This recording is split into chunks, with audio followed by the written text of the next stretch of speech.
Hello everyone. As we all know, we are discussing discounted techniques of capital budgeting. Discounted techniques में भी हम कौन सी technique पढ़ रहे थे? Internal rate of return IRR. IRR का theoretical concept हम ऑलरेडी previous वीडियो में देख चुके हैं. Now we will try to understand how to calculate IRR in case of annuity.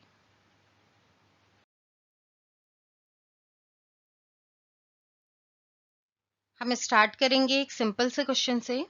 Question करने से पहले आप दो टर्म्स समझ लीजिए, cash inflow and cash outflow. ये दो टर्म्स आपको सारी कैपिटल बजटिंग की मेथड्स में मिल जाएंगे.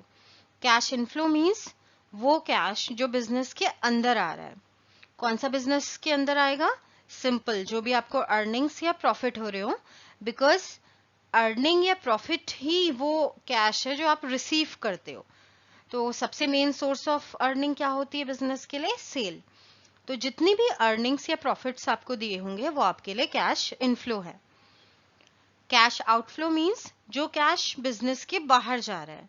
जब भी आप कोई पेमेंट्स करते हैं तो आपको कैश देना पड़ता है. दैट मींस कैश बाहर जा रहा है, तो जो भी cost, investment, payments, expenses etcetera होंगे वो आपके लिए कैश आउटफ्लो का काम करेंगे. बिकॉज इन सब चीज में आप क्या करते हैं? आप कैश की पेमेंट कर रहे हैं. तो कैश की पेमेंट मींस कैश बिजनेस से बाहर जा रहा है.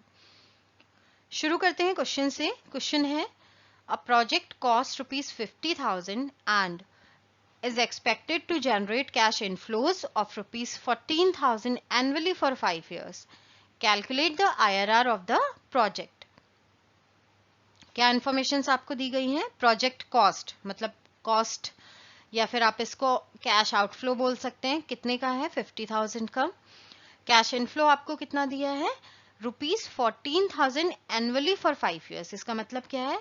हर साल आपको 14,000 रुपीज का कैश इनफ्लो होगा. कितने सालों तक के लिए? 5 years के लिए. इसी को हम एन्युटी बोलते हैं, बिकॉज 5 साल तक आपको सेम रिटर्न्स मिल रहा है. इन इंफॉर्मेशंस को ध्यान में रखते हुए आपको IRR कैलकुलेट करना है. अब क्वेश्चन सॉल्व करते हैं. यहाँ मैं आपको कोई फॉर्मूला नहीं बताऊंगी, बिकॉज स्टूडेंट्स इसके टेक्निकल फॉर्मूले में कंफ्यूज हो जाते हैं. तो हम स्टेप वाइज सीखेंगे कि IRR कैसे कैलकुलेट करते हैं. फर्स्ट स्टेप में आपको पेबैक पीरियड कैलकुलेट करना है. पेबैक पीरियड ऑलरेडी हम सेपरेट वीडियो में सीख चुके हैं, उसका लिंक आपको डिस्क्रिप्शन में मिल जाएगा. एन्युटी के केस में पेबैक पीरियड का फॉर्मूला होता है investment upon constant annual cash inflow.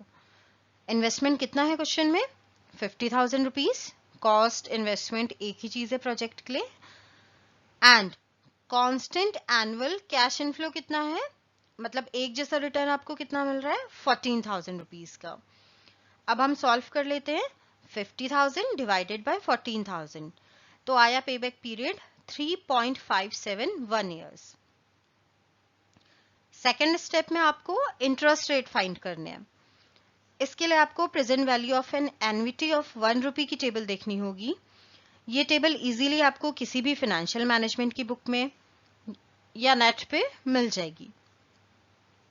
I put the table of present value of annuity of ₹1 over here for your convenience. Table में देखिए आपको दो चीजें दी हुई है. एक n मीन्स होता है नंबर ऑफ इयर्स, एंड दूसरी interest rate. Because interest rate आपको फाइंड करने, यही हमारा सेकेंड स्टेप है. तो हम क्या देखेंगे क्वेश्चन में? Number of years.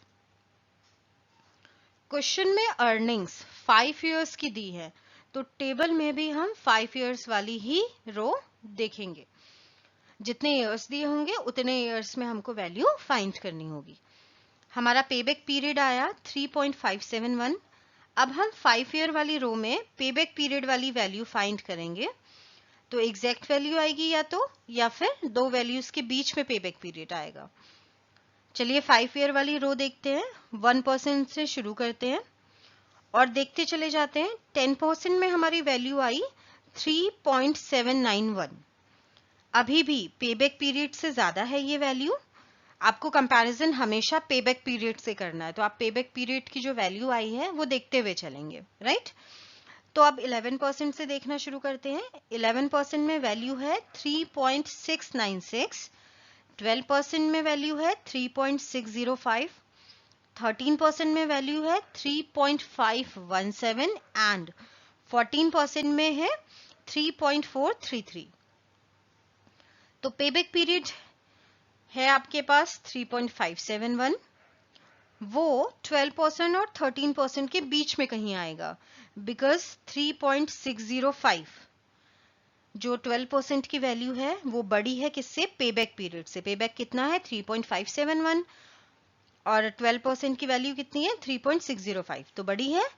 और फिर आप कंपैरिजन करेंगे 13% की वैल्यू से, तो आपके पास पेबैक कितना है? 3.571 और वैल्यू कितनी है 13% पे? 3.517, तो ये छोटा है पेबैक पीरियड से।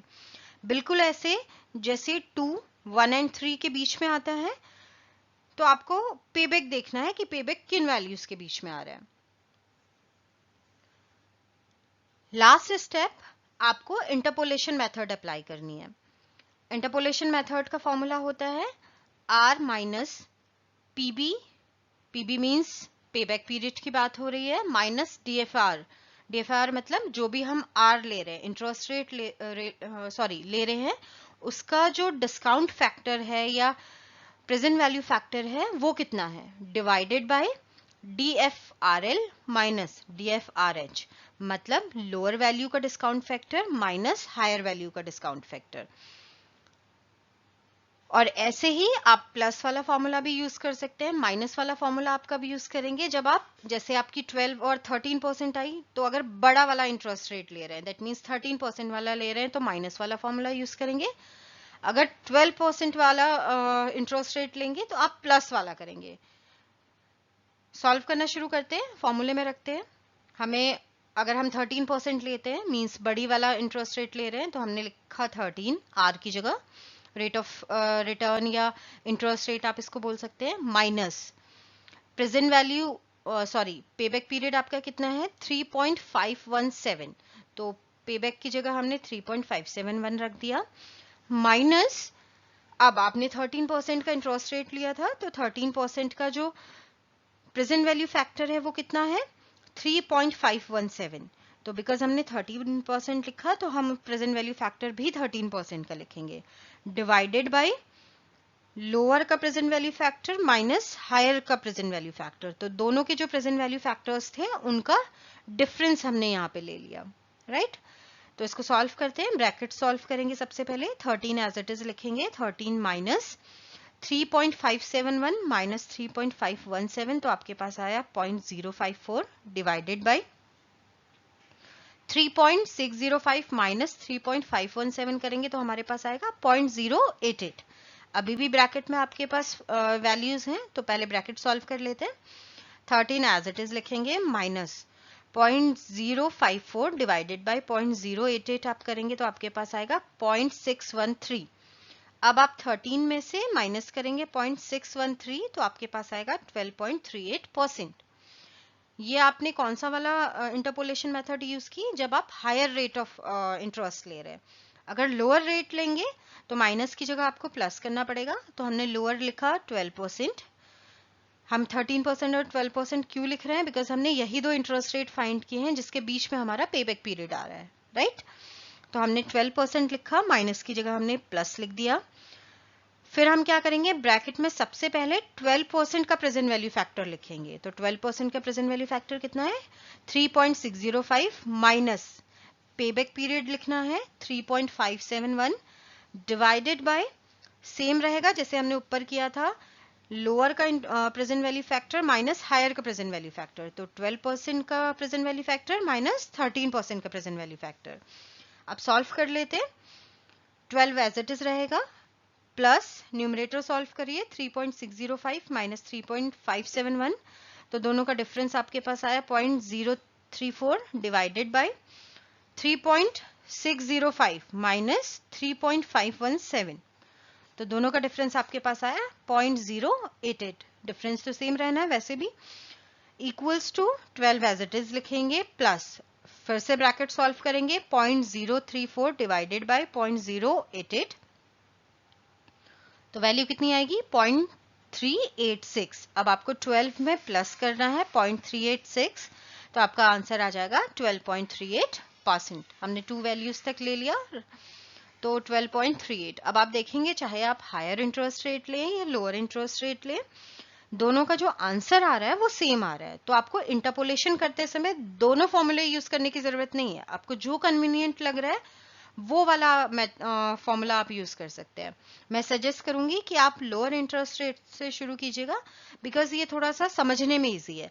हमने लोअर इंटरेस्ट रेट लिया, फिर उसका प्रेजेंट वैल्यू फैक्टर ले लिया और माइनस कर दिया उससे पे बैक, और अपॉन में दोनों ही प्रेजेंट वैल्यू फैक्टर को माइनस कर दिया, तो ये थोड़ा सा सिंपल हो जाता है। बाकी आपको दोनों फॉर्मूले में से जो भी समझ में आ रहा आप उसको कन्वीनियंटली यूज कर सकते हैं, बिकॉज आंसर आपका सेम ही आना है।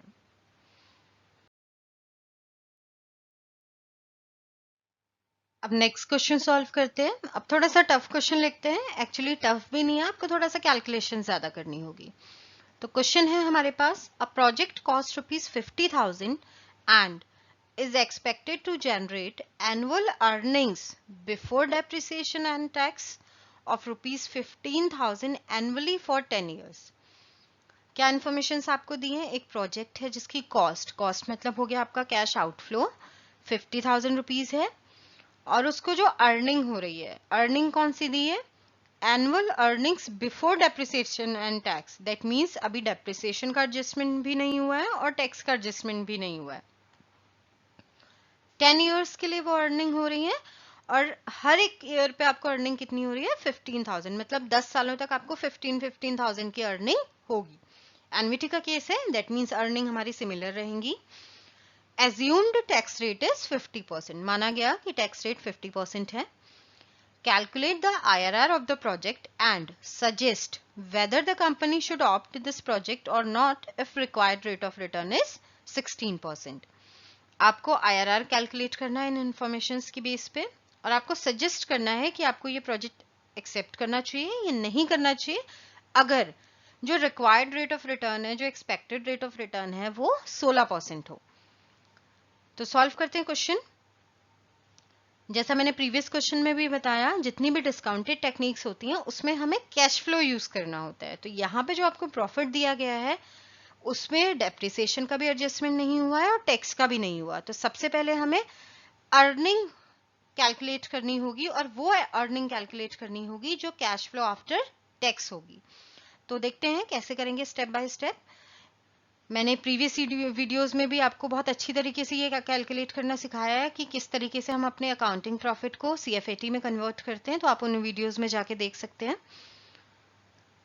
सबसे पहले earning before depreciation and tax लेंगे, हमें 15,000 दी है। फिर हम सबसे पहले डेप्रिसिएशन माइनस करेंगे। तो डेप्रिसिएशन आप कैसे कैलकुलेट करते हैं, बिकॉज आपके क्वेश्चन में कुछ भी मेंशन नहीं है कि आपको डेप्रिसिएशन किस मेथड से कैलकुलेट करना है, तो आप स्ट्रेट लाइन से कैलकुलेट करते हैं। आपका फॉर्मूला होता है स्ट्रेट लाइन मेथड का, depreciation equals to cost of machine minus scrap value divided by number of years. तो कॉस्ट ऑफ मशीन आपको दी है 50,000 क्वेश्चन में, माइनस स्क्रैप वैल्यू 0 है, कोई इंफॉर्मेशन नहीं दी है तो हमने इसको निल मान लिया, divided by number of years. कितने ईयर्स तक वो प्रोजेक्ट चलने की बात हो रही है? 10 ईयर्स तक। इसको सॉल्व कर लेते हैं। 50,000 में से आप 0 माइनस करेंगे तो 50,000 आएगा, डिवाइडेड बाय 10, तो आपका डेप्रिसिएशन आ गया 5,000। हमने यहाँ डेप्रिसिएशन लिख लिया 5,000। फिर हमें कैलकुलेट करना है अर्निंग बिफोर टैक्स। जब आप earning before depreciation and tax में से डेप्रिसिएशन माइनस करेंगे तो आएगा earning before tax. That means depreciation minus हो चुका है, अभी टैक्स का एडजस्टमेंट बचा है। तो हमने 15,000 में से 5,000 माइनस किया, तो हमारी अर्निंग बिफोर टैक्स आई 10,000। अब हमें इसे टैक्स लगाना पड़ेगा, बिकॉज बिफोर टैक्स है तो आफ्टर टैक्स आपको बनाना पड़ेगा इस अर्निंग को। तो 10,000 का 50% टैक्स कैलकुलेट करेंगे। आपको टैक्स रेट 50% दिया है, तो किसका कैलकुलेट करते हैं टैक्स? 10,000 का। तो 10,000 का 50% अगर आप निकालेंगे तो आएगा 5,000। फिर अर्निंग बिफोर टैक्स में से आप टैक्स माइनस कर देंगे तो आपके पास अर्निंग आफ्टर टैक्स आ जाएगा। तो 10,000 में से हमने 5,000 का टैक्स माइनस किया, तो अर्निंग आफ्टर टैक्स हमारे पास आ गई 5,000। अब ये अकाउंटिंग प्रॉफिट है जो टैक्स पे करने के बाद आपके पास बचा है। अगर आपको इसको कैश फ्लो में कन्वर्ट करना है तो आपको क्या करना पड़ेगा, आपको डेप्रिसिएशन ऐड करना पड़ेगा। तो जितना डेप्रिसिएशन हमने कैलकुलेट किया था ऊपर, उतना ही हम वापस नीचे ऐड कर देंगे। तो ऐड डेप्रिसिएशन कितना, 5000। तो अर्निंग आफ्टर टैक्स 5000 है, प्लस डेप्रिसिएशन 5000 है, तो कैश फ्लो आफ्टर टैक्स आपके पास कितना आ गया, 10000। ये अब एक्चुअल कैश इनफ्लो है जो आपको रिसीव हो रहा है। तो अब आपको कैश इनफ्लो क्या यूज करना है, 10000। कभी भी आप वो अर्निंग्स नहीं यूज करेंगे जहां पे टैक्स या डेप्रिसिएशन का एडजस्टमेंट ना हुआ हो, या फिर आपको क्वेश्चन में कैश इनफ्लो की इंफॉर्मेशन ना दी गई हो, राइट। अब हमने कैश इनफ्लो कैलकुलेट कर लिया, तो हमको बिल्कुल वैसे ही क्वेश्चन सॉल्व करना है जैसे हमने प्रीवियस स्लाइड में किया था। सबसे पहला स्टेप, हमें पेबैक पीरियड कैलकुलेट करना होगा। फॉर्मूला सेम रहेगा। एन्युटी के केस में पेबैक का फॉर्मूला क्या होता है, investment upon constant annual cash inflow. तो इन्वेस्टमेंट हमें 50,000 दिया है, divided bye constant annual cash inflow कितना अभी हमने कैलकुलेट किया कैश इनफ्लो, 10,000। तो हम 10,000 रखेंगे, नॉट 15,000।